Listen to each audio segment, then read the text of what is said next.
mai dimenticare.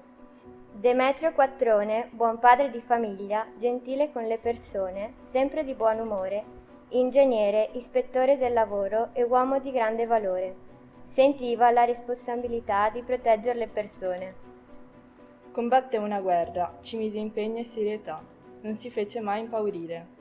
Si schierò dalla parte della legge, accettando le dure conseguenze. Combatté una guerra che gli costò la vita, ingiustamente fu strappato all'affetto dei suoi cari, ma la morte non bastò a fermare il suo operato, i suoi segni rimangono in noi indelebili. Per il lavoro e l'impegno sei stato vittima di un feroce agguato. È lui che uomo giusto era, di giustizia e di onestà viveva, se ne andò nell'orribile maniera perché alla mafia non piaceva, affari poco chiari aveva denunciato e per questo gli hanno sparato. Onore al tuo coraggio che le tue genti per troppo tempo hanno ignorato. Ha dato la vita per un ideale, sfidando la criminalità senza timore, mettendo al primo posto il lavoro solidale.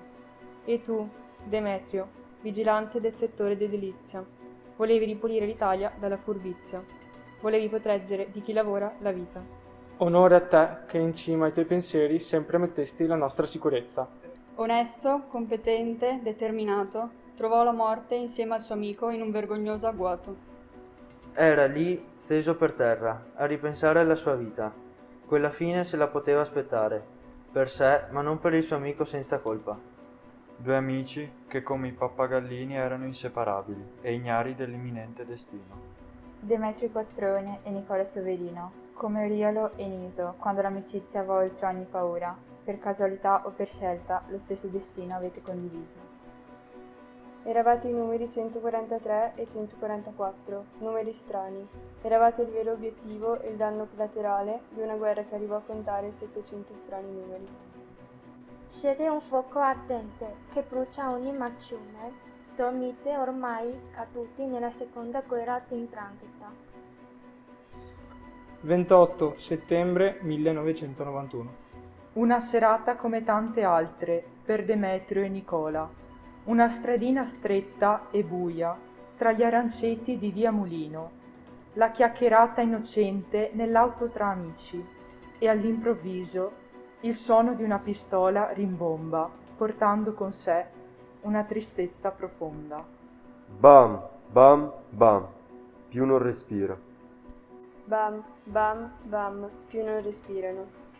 L'unica differenza l'ha fatta una pistola. Nessuno dimentica la causalità dell'evento che ti strappò la vita e un compagno allo stesso tempo. Uccisi assieme perché amici nella vita, morti per mano di una mafia accanita che ancora non è stata punita. Ma la speranza di giustizia legherà per sempre la vostra amicizia. E noi per loro dobbiamo ricordare le gesta di colui che ha cercato la propria terra di difendere, isolato, pagando con la vita ed il dolore, esempio di coraggio e di speranza per un mondo ed un futuro migliore.